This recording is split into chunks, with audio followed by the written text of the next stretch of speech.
और इस वक्त एक बड़ी खबर आपको बता दें, बीजेपी ने अपनी 5वीं लिस्ट जारी कर दी उम्मीदवारों की। मेरठ से अरुण गोविल को टिकट दिया है, गाजियाबाद से अतुल गर्ग को मैदान में उतारा है। लोकसभा चुनावों से जुड़ी इस वक्त की बड़ी खबर, बीजेपी ने अपनी 5वीं लिस्ट जारी कर दी है। 111 उम्मीदवारों के नाम का ऐलान इसी के साथ कर दिया है, जिसमें अरुण गोविल जो कि मेरठ से बीजेपी के उम्मीदवार बनाए गए हैं। अरुण गोविल को मेरठ से चुनाव मैदान में बीजेपी ने उतारा, इस वक्त की बड़ी खबर है। और इसी के साथ गाजियाबाद से भी उम्मीदवार का ऐलान कर दिया गया है, अतुल गर्ग को टिकट दिया गया। पीलीभीत से जितिन प्रसाद चुनाव लड़ेंगे, उनका नाम जिसका ऐलान कर दिया गया है। सुल्तानपुर से भी कैंडिडेट मेनका गांधी फाइनल है, उनको भी टिकट दिया गया है सुल्तानपुर से। बड़ी खबर है इस वक्त की, बीजेपी की 5वीं लिस्ट का इंतजार किया जा रहा था और अब नाम भी सामने आ गए हैं कि कहां से किसको। और देखिए, कंगना रनौत, अभिनेत्री कंगना रनौत भी चुनाव लड़ेंगी, उनकी चर्चा पहले से ही थी और मंडी से उन्हें टिकट दिया गया है। मंडी से चुनाव लड़ेंगी कंगना रनौत, इस वक्त की बड़ी खबर। तो जो बड़े चेहरे जिन्हें अलग अलग कौन कौन सी सीट से उतारा गया है, दुमका से सीता सोरेन को टिकट दिया गया है, मंडी से कंगना रनौत। पहले से इस बात को लेकर चर्चा काफी जोरों से थी कि उन्हें चुनाव लड़ाया जाएगा इस बार, और अब मंडी से उनके टिकट का ऐलान भी हो गया है। सीता सोरेन हाल ही में बीजेपी ज्वाइन उन्होंने करी और उसके बाद अब उन्हें भी दुमका से चुनाव मैदान में बीजेपी ने उतारा है। दुमका से टिकट मिला है सीता सोरेन को, इस वक्त की बड़ी खबर। तो पीलीभीत से जितिन प्रसाद बीजेपी के प्रत्याशी होंगे, बेलगाम से जगदीश शेट्टार को टिकट दिया है। सीधे रुख करते हैं, हमारे सहयोगी नीरज इस वक्त हमारे साथ जुड़ गए। नीरज, तो 5वीं लिस्ट सामने आ गई है, 111 उम्मीदवारों के नामों का ऐलान। बिल्कुल, 5वीं लिस्ट भारतीय जनता पार्टी ने जारी कर दी है। 111 उम्मीदवारों की सूची जारी की है, जो सबसे कई बहुत महत्वपूर्ण जो है इम्पोर्टेंट बात आई सामने, जिसमें सुल्तानपुर से मेनका गांधी को टिकट दिया है, लेकिन उनके बेटे वरुण गांधी का टिकट भारतीय जनता पार्टी ने काट दिया है। पीलीभीत से जितिन प्रसाद जो मंत्री हैं उत्तर प्रदेश सरकार में, उनको चुनाव लड़ाया। राघव लखनपाल को सहारनपुर से टिकट दे दिया है। मुरादाबाद से सर्वेश सिंह, मेरठ से अरुण गोविल जो एबीपी ने पहले भी इस खबर को चलाया था। गाजियाबाद से अतुल गर्ग, यहाँ से जनरल वीके सिंह मंत्री जो हैं वो सांसद हुआ करते थे, आज ही उन्होंने ट्वीट करके जानकारी दी कि वो चुनाव नहीं लड़ेंगे, उनकी जगह में अतुल गर्ग को टिकट दिया गया। अलीगढ़ से संशय था कि शायद सतीश गौतम का टिकट कट जाए, लेकिन सतीश गौतम को भारतीय जनता पार्टी ने फिर से मौका दिया है। इसके अलावा बदायूं से दुर्विजय सिंह साक्य को टिकट दिया है, बरेली से छत्रपाल सिंह गंगवार को। इसके अलावा कानपुर से रमेश अवस्थी जो विधायक हुआ करते थे, उनको टिकट दिया है भारतीय जनता पार्टी ने। ये बड़े इम्पोर्टेंट सब नाम हैं जो सामने आ रहे हैं। कानपुर से रमेश अवस्थी विधायक हुआ करते थे, उनको भारतीय जनता पार्टी ने टिकट दिया। इसके अलावा आप देखें तो राजरानी रावत, बाराबंकी से राजरानी रावत, उपेंद्र रावत यहाँ से सांसद हुआ करते थे, लेकिन उनका एक एमएमएस सामने आने की वजह से उन्होंने अपना टिकट वापस कर लिया था। उनकी जगह में राजरानी रावत को भारतीय जनता पार्टी ने टिकट दिया। अरविंद गौड़ बहराइच से उनको टिकट दिया। पश्चिम बंगाल से भी भारतीय जनता पार्टी ने 29 लोकसभा जो सीटें थी, उन करीब 39 लोकसभा सीटों के लिए अपने नाम घोषित कर दिए पश्चिम बंगाल में। और जो सबसे इम्पोर्टेंट जो आप देखें, दिल्ली जलपाईगुड़ी से जयंत राय हैं, राजनीतिक दार्जिलिंग द्वारा इनको टिकट दिया गया। रायगंज से कार्तिक पाल को दिया गया था, यहाँ से पहले देवश्री चौधरी हुआ करती थी, उनकी जगह में कार्तिक पाल को टिकट दिया गया। धनंजय घोष हैं जंगीपुर से, इनको टिकट दिया गया। कृष्णानगर से राजमाला अमृता राय को टिकट दिया। अर्जुन सिंह जो थोड़े दिन पहले ही भारतीय जनता पार्टी में फिर से शामिल हुए थे, उनको बैरकपुर से दोबारा टिकट दे दिया गया है। दमदम से शीलभद्र दत्त को टिकट दिया गया है। रेखा पात्रा को टिकट दिया गया है बारासात से। कई देवाश्री चौधरी को कोलकाता दक्षिण से भारतीय जनता पार्टी ने टिकट दिया है। रायगंज से अभी तक सांसद थी, लेकिन रायगंज से हटाकर देवाश्री चौधरी को कोलकाता दक्षिण से भारतीय जनता पार्टी ने उतारा है।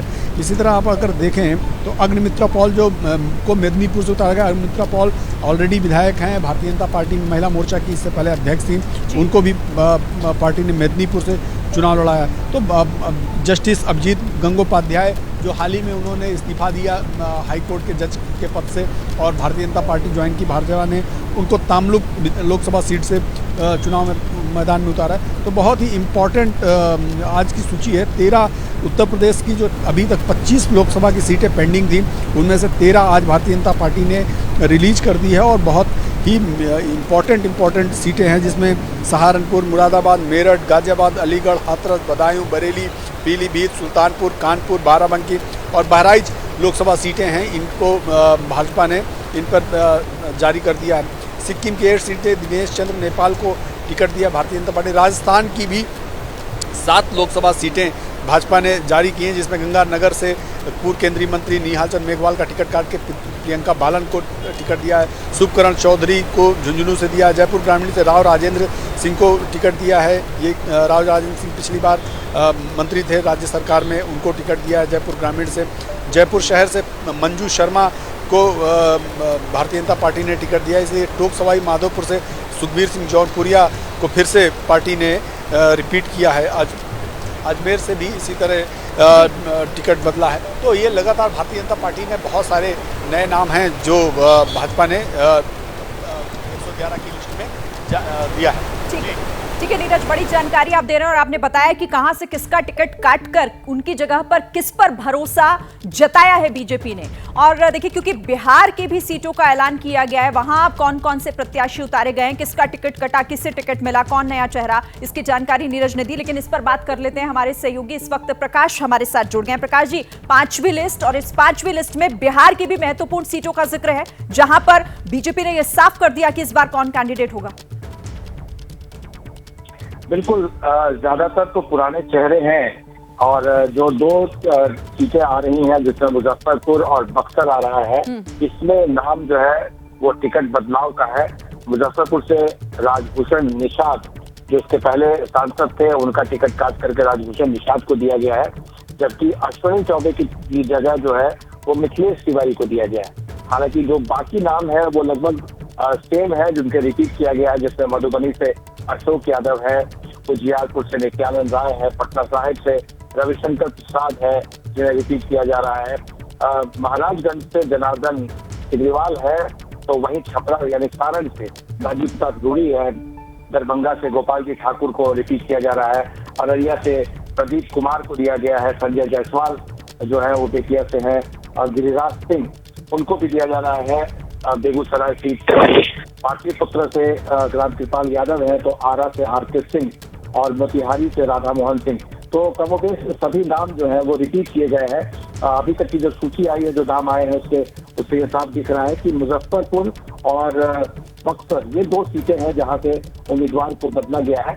और जो उम्मीदवार बदले गए, हालांकि जो जाति को आधार देखा जाए तो मुजफ्फरपुर से निषाद को ही दिया गया, इसके पहले भी निषाद ही थे, तो वहां से जो मल्लाह जाति है उनको यहाँ पर लड़ाया जा रहा है। वहीं अश्विनी चौबे की जगह तमर को ही टिकट दिया गया है, मिथिलेश तिवारी है, उनको दिया गया है। तो कुल मिलाकर ये कहा जा सकता है कि जो तीसरा नाम है, जो सासाराम से शिवेश राम को दिया गया। अभी शिवेश राम हाल ही में शामिल हुए थे बीजेपी में, तो MLA थे और उन्हें इसमें शामिल करा के उन्हें टिकट दिया गया। तभी से ही जब ज्वाइन करा गया था, तभी से ये कहा जा रहा था कि ये सासाराम से लड़ाया जाएगा। तो शिवेश राम भी आ गए हैं और साथ ही सुशील सिंह जो औरंगाबाद से है, उनका भी रिपीट किया गया है। तो ये जो जितने सांसद से जीते हुए उसमें से अगर देखा जाए तो 3 नाम जो है वो अब तक जो आया है जिसमें उनका टिकट कटा है। मुजफ्फरपुर से टिकट कट गया है, बक्सर से अश्विनी चौबे का टिकट कट गया है। कद्दावर नाम काफी बड़े नेता हैं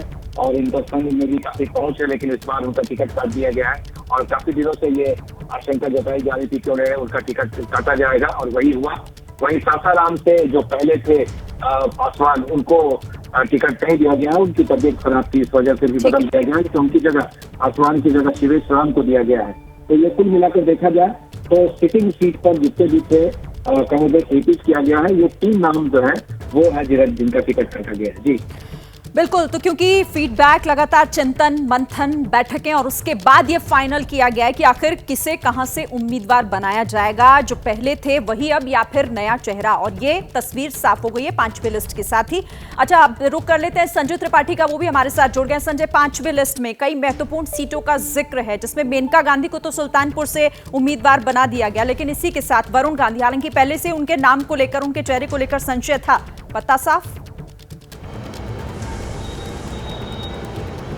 बिल्कुल साफ पत्ता, क्योंकि जिस तरह की बयानबाजी वरुण गांधी लगातार कर रहे थे, अपनी ही केंद्र की सरकार को लगातार कटघरे में खड़ा कर रहे थे, और उनकी ये बयानबाजी कहीं ना कहीं उन पर भारी पड़ी, क्योंकि भारतीय जनता पार्टी का न केवल जो प्रदेश नेतृत्व है बल्कि केंद्रीय नेतृत्व भी लगातार उनकी इस बयानबाजी को लेकर के नाराज था। और जब टिकट तय होने की बात हो रही थी तब बहुत सारे लोग ऐसे थे जिन्होंने खुल करके वरुण गांधी का विरोध किया था। नतीजा ये हुआ कि जितिन प्रसाद, जिनका नाम पहले से ही इस सीट के दावेदारों में प्रमुख रूप से गिना जा रहा था, जितिन प्रसाद को दे दिया गया। जितिन प्रसाद उत्तर प्रदेश सरकार के कैबिनेट मंत्री हैं। PWD जैसा महत्वपूर्ण महकमा उनके पास है और कांग्रेस का बैकग्राउंड रहा उनके, लेकिन वो भारतीय जनता पार्टी में शामिल हुए और यहाँ वो चुनाव जीत कर आए, जिसके बाद उनको कैबिनेट मंत्री बनाया गया था। और PWD का महकमा उनके पास है। आप सोचिए शिरीन, जब केशव मौर्य पिछली बार सरकार में डिप्टी CM थे तब ये महकमा उनके पास था, और जितिन प्रसाद को इस सीट से उतारा गया है। और जिस तरह का जातीय समीकरण है उसके लिहाज से निश्चित रूप से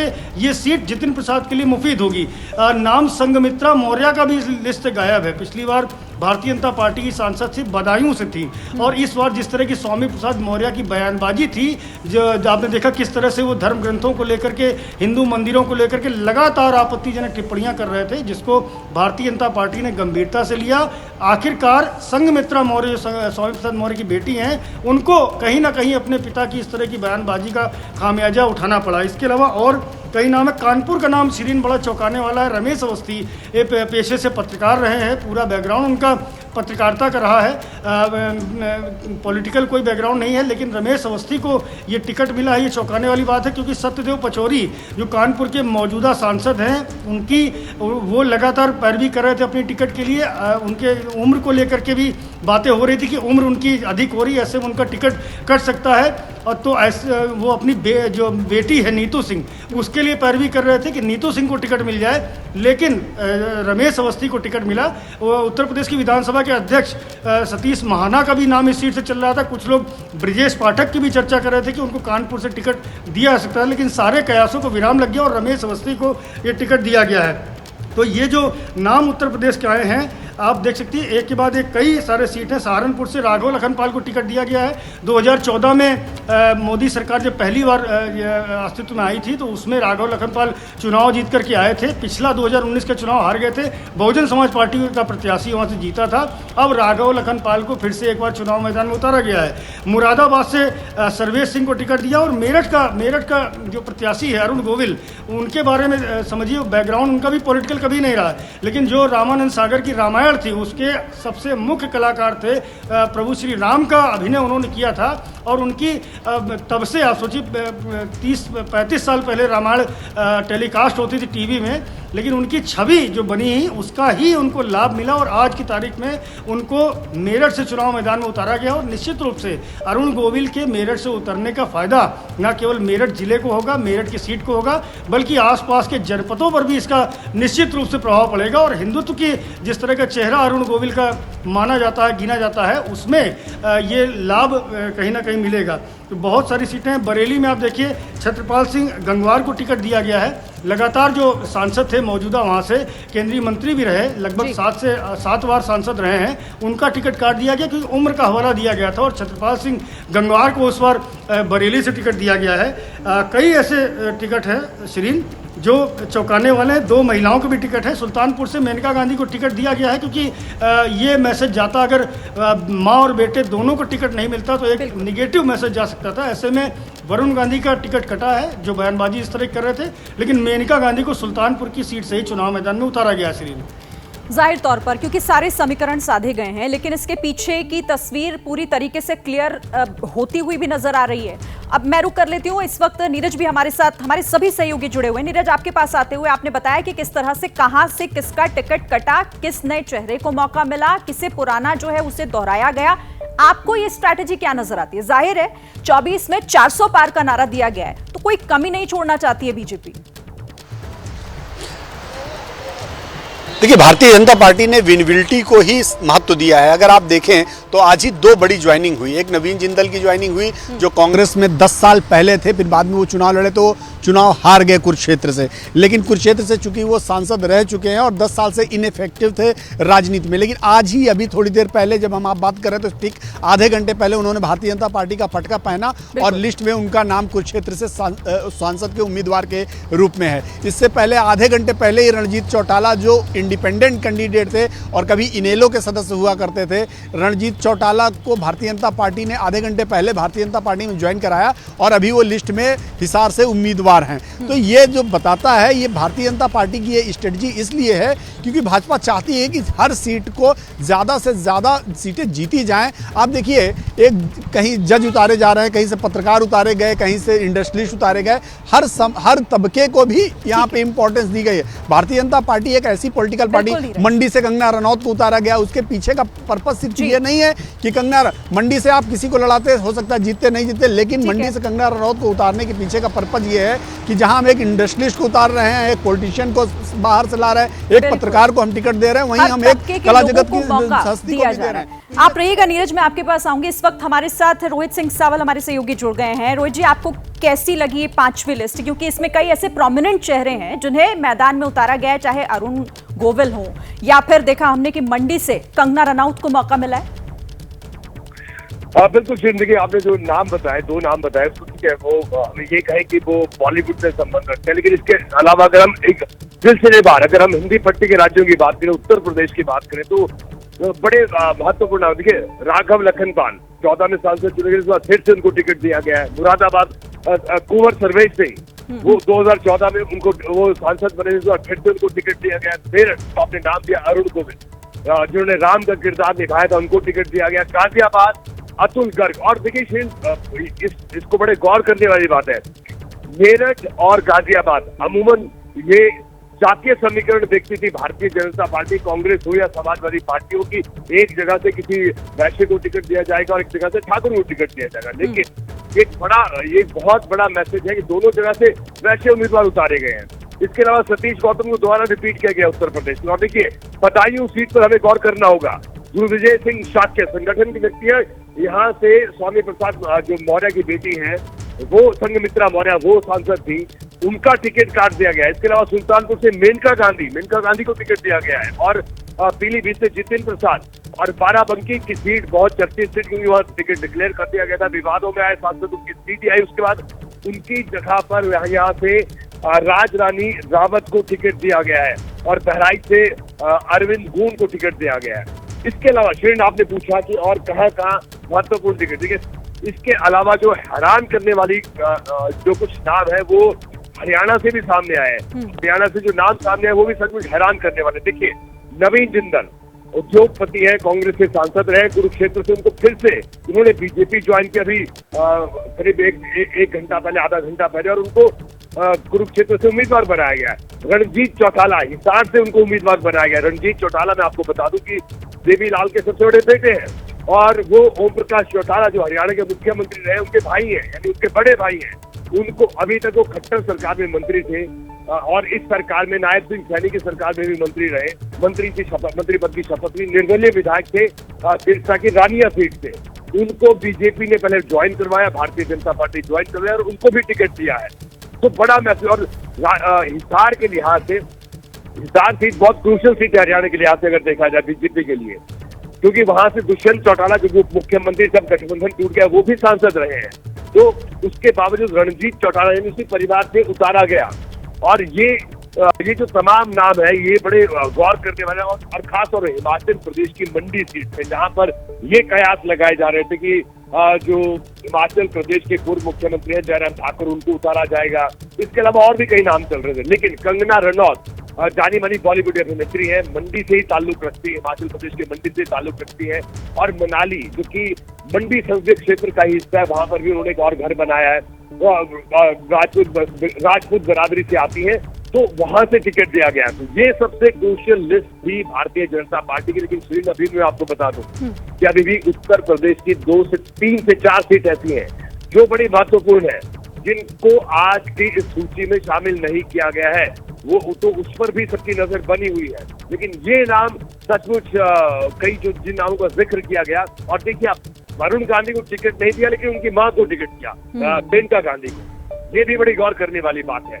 अब ये आज जो पूरी सूची आई है, जैसे पूर्वी चंपारण की बात करें या बिहार की भी हम बात कर लें, देखिए बेगूसराय की बात करें तो लग रहा था कि शायद टिकट कटेगा, कुछ और होगा, लेकिन वहां पर दोबारा से गिरिराज सिंह पर ही भरोसा भारतीय जनता पार्टी ने जाहिर किया है।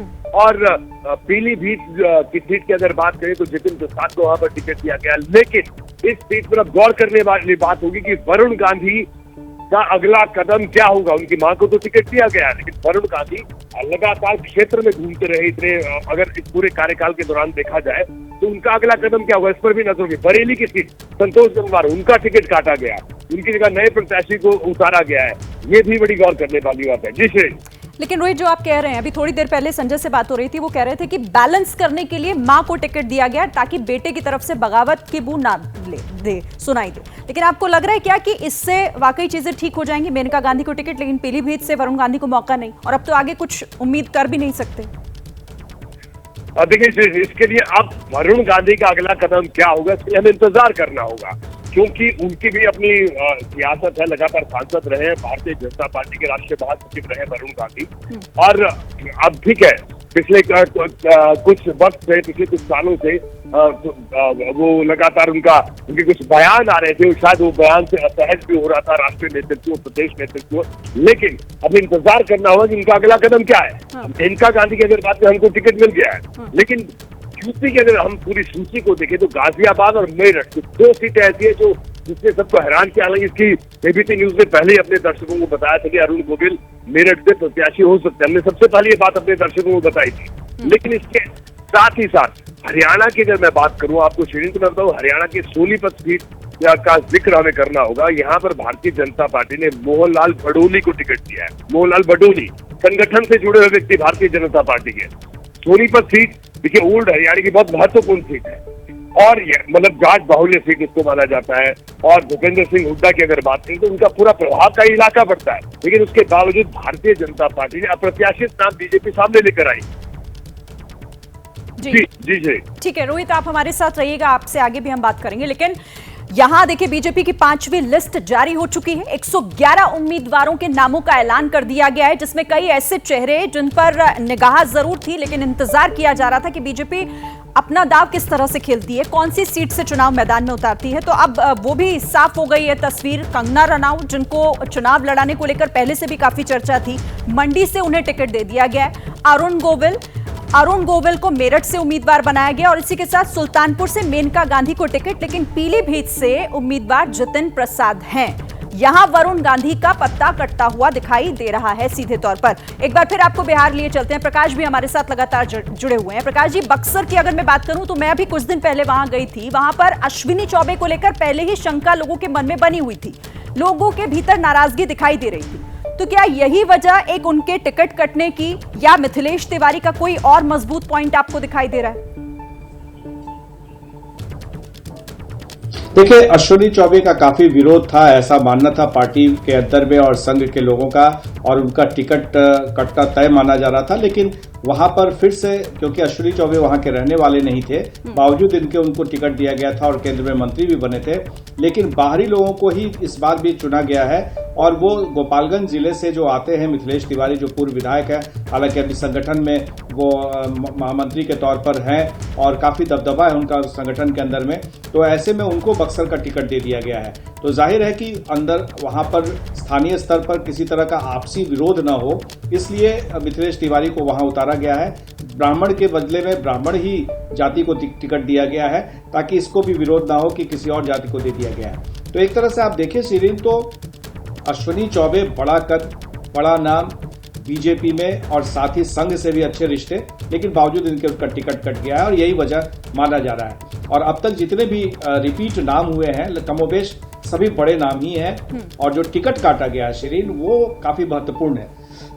माफ कीजिएगा। कुछ ऐसे टिकट है, नाम है, जैसे कि मुजफ्फरपुर से अजय निषाद को टिकट काट दिया गया है, लेकिन वहां भी निषाद को ही लड़ाया जा रहा है। हालांकि छेदी पासवान सासाराम से थे, अब पासवान की जगह वहां पर शिवेश राम को दिया गया टिकट। वो बीजेपी में पहले से थे, संगठन में भी काम कर रहे थे, पूर्व विधायक भी थे, तो वहां पर उनको टिकट दे दिया गया पासवान की जगह, क्योंकि ये सुरक्षित क्षेत्र है इसलिए वहां पर दिया गया। आपने सुना अश्विनी चौबे की जगह मिथिलेश तिवारी को दे दिया गया।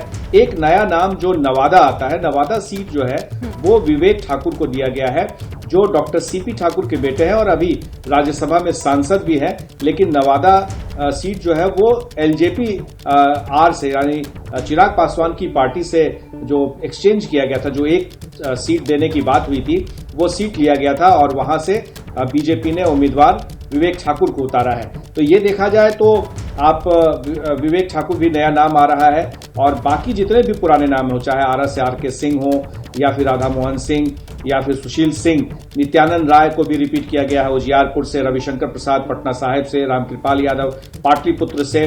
तो ऐसे देखा जाए तो दरभंगा से भी गोपाल जी ठाकुर, मधुबनी से अशोक यादव, ये तमाम नाम जो अररिया से भी रिपीट कर दिया गया है, प्रदीप सिंह को ही, संजय जायसवाल जो बीजेपी के प्रदेश अध्यक्ष थे उनको भी रिपीट किया गया है। तो एक तरह से देखा जाए तो पुराने नामों में एक नाम जो बड़ा नाम था अश्विनी चौबे, उन्हीं का टिकट कटा है। श्री ठीक है, बिल्कुल।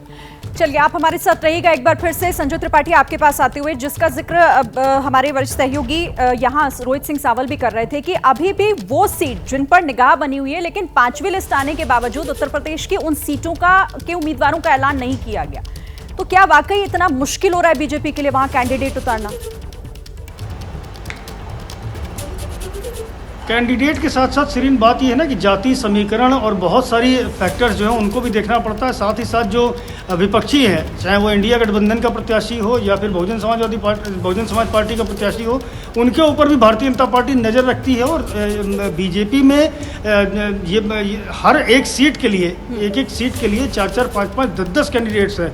उनमें से सबसे बेहतर कैंडिडेट के चुनाव करना भी टेढ़ी खीर है। इसके लिए लगातार मंथन चलता रहता है। आपने देखा किस तरह से कई राउंड यूपी की सीटों के लिए बातचीत की गई, जिसमें प्रधानमंत्री भी रहे, जेपी नड्डा भी रहे, उसके अलावा उत्तर प्रदेश के मुख्यमंत्री योगी आदित्यनाथ समेत जो प्रमुख नेता हैं, जो संगठन के लोग हैं, वो भी जाकर के वहाँ लगातार चर्चा करते थे। और उसके बाद जाकर के अभी तक भी पूरी सीटों पर प्रत्याशी सामने नहीं आ पाए। तो एक एक सीट पर बड़ा सोच समझ करके, बड़े समीकरण के साथ में चुनाव लड़ाने की बात है। और आपने देखा किस तरह से यूपी में जो गठबंधन है, वो इंडिया गठबंधन, उसमें समाजवादी पार्टी जो मुख्य विपक्षी दल है और कांग्रेस पार्टी, ये दोनों मिलकर चुनाव लड़ रहे हैं। बसपा के लिए भी कहीं ना कहीं गुंजाइश थी, लेकिन वो खत्म हो चुकी है। जिस तरह से एक के बाद एक मुख्यालय से सीटें, उनके टिकटें नाम प्रत्याशियों की जारी हो रहे हैं, तो वो तो गुंजाइश खत्म हो चुकी है। लेकिन बीजेपी के एक एक सीट के लिए कई दावेदार हैं, कई उम्मीदवार हैं। आपने देखा किस तरह संतोष सिंह गंगवार बरेली से 8 बार के सांसद रहे हैं और उनका टिकट काट दिया गया, छत्रपाल सिंह गंगवार को टिकट दिया गया।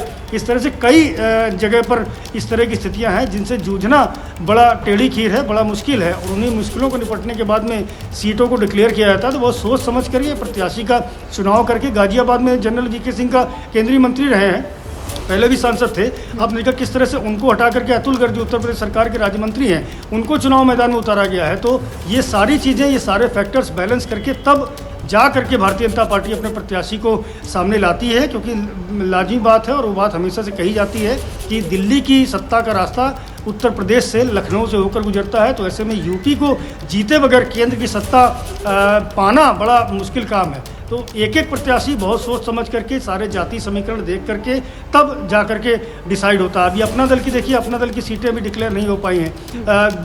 दो टिकटें मिलेंगी, 2 सीटें मिलेंगी या 3 मिलेंगी, इस पर भी लगातार मंथन चल रहा है। जो केंद्रीय मंत्री हैं अनुप्रिया पटेल, वो जो उत्तर प्रदेश सरकार के कैबिनेट मंत्री हैं आशीष पटेल, वो लगातार दिल्ली में बैठ के कर रहे हैं, चर्चाएँ कर रहे हैं। तो अभी बहुत सारी सीटें ऐसी हैं जिन पर नाम आने बाकी है और उसके लिए लगातार मंथन छीन भी चल रहा है। इस वक्त हमारे साथ मेरठ से बीजेपी के उम्मीदवार अरुण गोविल इस वक्त हमारे साथ जुड़ गए। बहुत स्वागत है अरुण जी आपका एबीपी न्यूज पर। बधाई हो, आपको टिकट मिल गया है, मेरठ से चुनावी मैदान में उतरने जा रहे हैं आप। बहुत बहुत धन्यवाद आप सबकी शुभकामनाओं के लिए। जी, तो बड़ी जिम्मेदारी आपके कंधों पर। लोकसभा चुनाव के दौरान किस तरीके से आप इसे देख रहे हैं, क्या सोचा है आपने? टिकट मिल गया है, अब चुनाव मैदान में किस तरह से उतरेंगे? अभी ऐसा है, मैंने टिकट पर अपना नाम, वो मेरे लिस्ट में अपना नाम देखे हुए ना मुझे कुछ 10-12 हुए हैं। मैं आई जस्ट लैंडेड, तो लेट मी मेरे अंदर सिंक करने दीजिए थोड़ा, उसके बाद फिर हम सोचेंगे। लेकिन ये तो सामने आ गया ना अरुण जी, सामने आ गया। आ गया है, पर मैम देखिए आ गया है, लेकिन सोचने के लिए थोड़ा तो समय चाहिए होता है ना। मैंने कोई राजनीति में तो मैं कभी था नहीं पहले जी। तो अब एक बड़ी जिम्मेदारी अगर आई है तो उसके लिए सोचेंगे, उसके लिए एक कार्यशैली अपनाएंगे और फिर काम करेंगे। Why not? बिल्कुल, लेकिन आपने खुद को तैयार तो इसके लिए कर लिया होगा।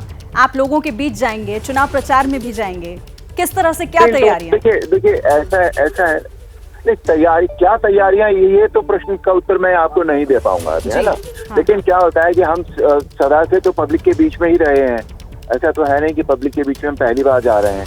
अब हम दूसरी तरह की बातें हमें करनी है, चुनाव की बातें करनी है, तो वो बातें थोड़ी डिफरेंट हो जाती हैं। बाकी बेसिक्स तो वही है, क्योंकि इतने सालों से रामायण को लेकर जो हम पब्लिक से बात करते रहे हैं, सबसे बात करते रहे हैं। पर फिर भी मैं इतना कहना चाहूंगा कि हमारी भारतीय जनता पार्टी ने जो विश्वास, जो भरोसा मुझ पर जताया है, वो मेरी पूरी कोशिश होगी कि मैं उस पर खरा उतरूं। और मेरठ से उन्होंने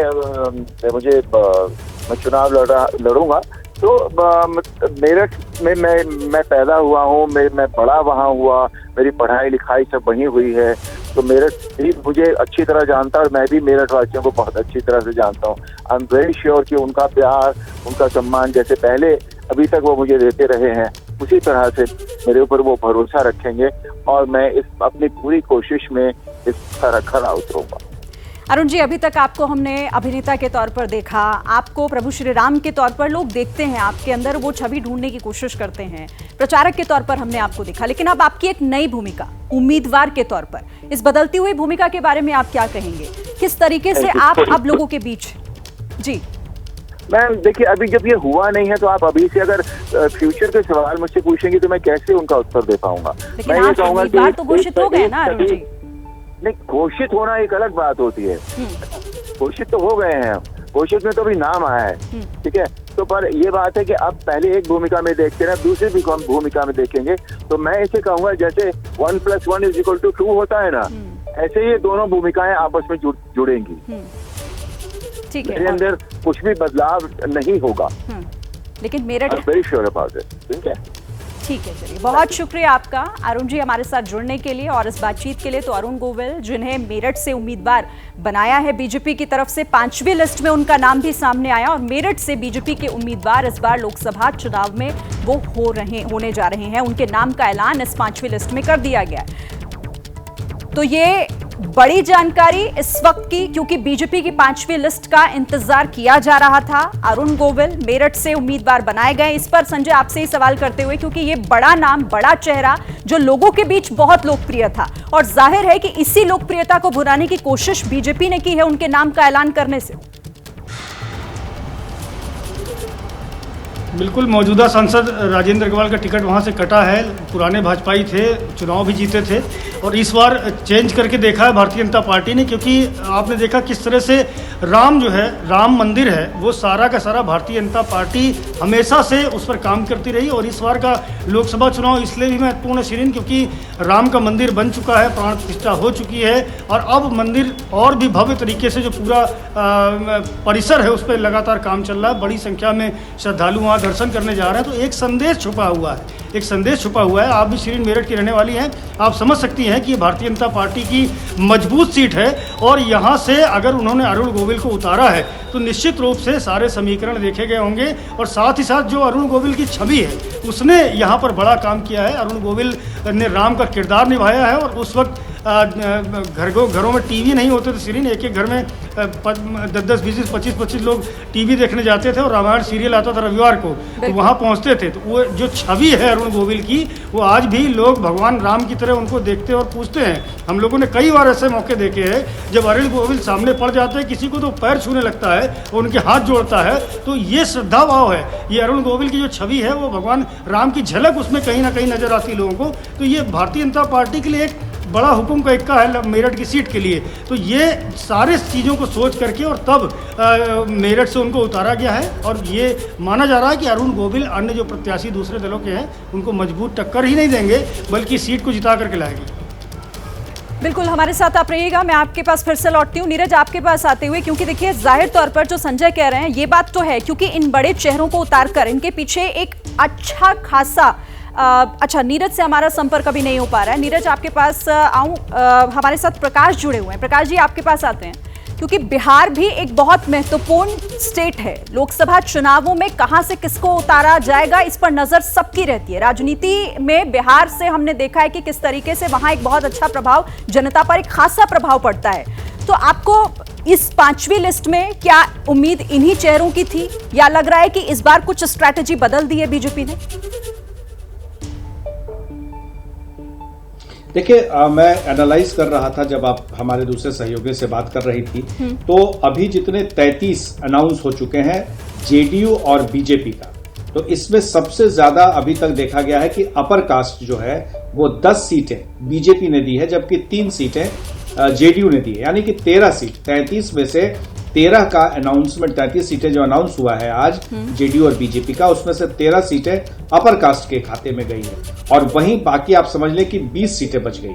तो 20 सीटों में अति पिछड़ा, पिछड़ा, महादलित और इसके अलावा एक मुसलमान जो जेडीयू की तरफ से किशनगंज से दिया गया है। तो आप देखेंगे तो 13 और 20 इसका एक अनुपात बनता है, यानी कि अपर कास्ट को रिपीट जो किया गया है सबसे ज्यादा बीजेपी की तरफ से दी गई है, और वहीं जेडीयू की तरफ से 3 दिया गया है। पिछड़ों, अति पिछड़ों में भी 11 जो है वो 16 में से आपको पिछड़ा और अति पिछड़ा जेडीयू ने दिया है, जबकि अगर देखें तो सबसे ज्यादा यादव जाति को बीजेपी ने दिया है, और बीजेपी ने 3 यादव को दिए हैं, नित्यानंद राय, अशोक यादव और रामकृपाल यादव। ये 3 यादव हैं। इसके अलावा जितने भी है वो पिछड़ी जाति से आते हैं, अति पिछड़ी जाति से आते हैं। जैसे आपको निषाद हो गए मुजफ्फरपुर से, और प्रदीप सिंह हो गए अररिया से। तो ये सारे नाम जो हैं वो साफ दिख रहा है, और महादलित से भी शिवेश राम को दिया गया है। तो एक तरह से ये देखा जाए तो संतुलन बनाने की कोशिश की गई है। अब तक जो 40 में से 33 सीटों का जो अनाउंसमेंट हुआ है उसमें अब ये देखना होगा कि चिराग पासवान के पास जो 5 सीटें हैं, जिसमें से जो 3 सुरक्षित ही हैं, चाहे वो समस्तीपुर हो, हाजीपुर हो या फिर जमुई हो, तो ये 3 सीट तो आप मान लें कि सुरक्षित है, दलित या महादलित में से किसी को देंगे। अब 2 सीटें जो बच जाती है, खगड़िया और दूसरी, खगड़िया के अलावा दूसरी सीट वैशाली है। तो वैशाली से क्या वो रिपीट करते हैं वीना सिंह को, या कोई नया चेहरा लाते हैं, या खगड़िया से किसी कुशवाहा को देते हैं? तो ये भी देखना होगा कि वो भी अपना समीकरण बना रहे हैं। बाकी उपेंद्र कुशवाहा काराकाट से लड़ ही रहे हैं, और जीतन राम मांझी गया से लड़ रहे हैं। तो कमोबेश 40 सीटों का आंकड़ा जो है वो साफ हो गया है। इसमें अच्छी खासी संख्या अपर कास्ट को मिला है, और वो भी बीजेपी की तरफ से दिया गया है, और यादवों को भी दिया गया है। 3 सीटें दी गई हैं। तो 17 में से आप देख लें कि 3 और 13 आप ये 10 सीटें, माफ कीजिएगा, 10 सीटें अपर कास्ट की, तो 10 और 3 13, तो ये हो गया। फिर बाकी बची 4 सीटें, तो उसे अति पिछड़ी और पिछड़ा जाति के अलावा एक महादलित को दिया गया। तो संतुलन में देखा जाए तो जेडीयू का सबसे ज्यादा संतुलन दिख रहा है कि जेडीयू ने अपनी पार्टी से संतुलित करने की कोशिश की है, लेकिन क्योंकि गठबंधन जब होता है तो एक दूसरे के साथ वो तालमेल बिठा जाता है, और वो तालमेल होता है लोकसभा क्षेत्रों के आधार पर कि जिसके बगल में कौन सी सीट है, जिसको देने से दूसरे कास्ट के जो लोग हैं जिनको नहीं मिला है वो उसके सीट पर चढ़ जाए, उसके जो वोटर्स हैं, मतदाता, वो ये नहीं महसूस करें कि यहाँ अपर कास्ट है तो मेरा कास्ट का नहीं है। तो उस हिसाब से आसपास के क्षेत्रों को भी मिलाया जाता है, और उस हिसाब से किया जाता है। तो ये माना जा सकता है कि ये कोशिश है रिपीट करने की, जो 40 में से 39 सीटें जो पिछले दफे मिली थी। लेकिन अब देखना होगा कि ये जो उम्मीदवार के नाम जो घोषित किए गए हैं, जिसमें से कई नाम नए हैं, जैसे विवेक ठाकुर नवादा से लड़ रहे हैं, भूमिहार जाति से आते हैं, और बताया जाता है कि भूमिहार जाति का वहां से दबदबा रहा है। इसके पहले भी जो चंदन सिंह वहां से सांसद थे वो भूमिहार से ही थे। तो इनको इस बार जो सीट मिली है एलजेपी आर से, यानी चिराग पासवान की पार्टी से, तो उसका कितना फायदा हो पाता है। 3 सांसदों का टिकट काट दिया गया, जिसमें सबसे बड़े कद्दावर नेता अश्वनी चौबे थे, उनकी जगह मिथिलेश तिवारी को दिया गया है। तो ये सारी चीजें जो है देखना होगा कि जो सीटें, जो टिकट काटी गई है, क्या वो बागी होते हैं, या कोशिश ये की गई है कि कोई ज्यादा बागी ना हो। किसी के मन में ये इच्छा अगर रही थी कि उन्हें टिकट मिले, ना मिले, तो कम से कम वो इस बात को लेकर संतोष कर लें कि किसी नए व्यक्ति को नहीं दिया गया, उनके किसी कंटेंडर को नहीं दिया गया। तो रिपीट करने की, जैसे उम्मीदवारों का नाम रिपीट हुआ है, तो वैसे ही 39 सीटों पर रिपीट करने की इनकी कोशिश होगी। लेकिन एक और बात है जो सबसे महत्वपूर्ण है कि क्या उम्मीदवारों के खिलाफ में अगर लोगों की नाराजगी है तो वो क्या मुद्दों की राजनीति या फिर से मोदी 400 पार की का जो नारा दिया गया है वो क्या उस पर उन्हें लुभावना या उन्हें लुभा सकता है, ये देखना दिलचस्प होगा। श्री बहुत दिलचस्प बात आपने कही और इसे हम नीरज से समझते हैं। नीरज, आपके सूत्र इसे लेकर क्या जानकारी दे रहे हैं, क्योंकि जिन सीटों पर रिपीट नहीं किए गए हैं चेहरे, नए लोगों को मौका दिया गया है, पुरानों को साइड कर दिया गया है, तो ये क्या इस स्ट्रैटेजी को कैसे समझा जाए? क्या वहां पर फीडबैक अच्छा नहीं था, उम्र आड़े आ रही थी, या फिर सामने विपक्ष का कैंडिडेट उनसे ज्यादा मजबूत दिखाई दे रहा था, या जातीय समीकरण गड़बड़ा रहा था? तीन कई फैक्टर होते हैं चुनाव में। केवल एक फैक्टर नहीं होता कि सामने वाला कैंडिडेट बहुत मजबूत है, बल्कि ये भी देखना होता है कि हमें जातिगत समीकरण सेट करने होते हैं। फिर आपकी एंटी इनकम्बेंसी को भी ध्यान में रखना पड़ता है। आपके देने से क्या फायदा होगा, ना देने से क्या फायदा होगा, इस बात का। लेकिन इस लिस्ट में 3-4 बहुत महत्वपूर्ण बातें हैं। अगर आप शुरुआत करें आंध्र प्रदेश से, तो आंध्र प्रदेश से भारतीय जनता पार्टी ने किरण रेड्डी जो पूर्व मुख्यमंत्री थे कांग्रेस सरकार में, उनको ज्वाइन कराया था हाल ही में, करीब 6 महीने पहले उनको टिकट दिया है। तो पूर्व मुख्यमंत्री होने के नाते भी और एक बड़ा चेहरा भी है, तो उनको वहां से टिकट दे दिया। इसके अलावा आप देखिए जगदीश शेट्टार जो पूर्व मुख्यमंत्री थे कर्नाटक के, बेलगाम से उनको भारतीय जनता पार्टी ने टिकट दिया। विधानसभा चुनाव के दौरान वो टिकट कटने से नाराज होकर वो कांग्रेस में चले गए थे, बाद में फिर भाजपा में शामिल हुए और अब देखिए उनको लोकसभा का उम्मीदवार भारतीय जनता पार्टी ने बना दिया। इसी तरह आप देखें महिमा विश्वेश्वर सिंह राजसमंद से उनको टिकट दिया। विश्वेश्वर सिंह कौन है? उदयपुर राजघराने के जो राजा हैं अभी प्रेजेंट, और उनको विधानसभा का टिकट नाथद्वारा से भारतीय जनता पार्टी ने दिया। उनकी संभवतः उनके परिवार से हैं, तो उनको टिकट दिया गया। कई ऐसी महत्वपूर्ण चीजें हैं जो ये बताते हैं। जैसे अब देखिए, आप कहेंगे कि परिवारवाद का कैसे उसमें हो सकता है, तो विश्वेश्वर सिंह ऑलरेडी विधायक, उनकी जो है परिवार से ही टिकट दे दिया गया महिमा विश्वेश्वर सिंह को। तो ये एक चीज बताती है कि विनेबिलिटी ही सबसे इम्पोर्टेंट फैक्टर है। जितिन प्रसाद राज्य सरकार में मंत्री हैं, लेकिन उनको जो है पीलीभीत से सांसदी का चुनाव लड़ाने जा रही भारतीय जनता पार्टी। ये कहा जा रहा था कि शायद विधायक को चुनाव में न लड़ा जाए, लेकिन बताया जा रहा है कि विनेबिलिटी ही सबसे इम्पोर्टेंट फैक्टर है, चाहे वो टिकट काट के दिया जा रहा हो या जो है किसी नए चेहरे को लाया जा रहा हो। कंगना रनौत पिछले काफी सालों से भारतीय जनता पार्टी की बैटिंग करती रही हैं और लगातार बॉलीवुड में झगड़ा करती रही हैं, भाजपा के सनातन के विचारधारा को आगे करती रही हैं। शिवसेना से इस बात के लिए लड़ गई कि शिवसेना ने कई ऐसे मुद्दे पर बात की जिसमें उन्हें अच्छा नहीं लगा और सनातन के मुद्दे पर वो अड़ गई, हनुमान के मुद्दे पर अड़ गई, तो उनको टिकट मंडी से दिया।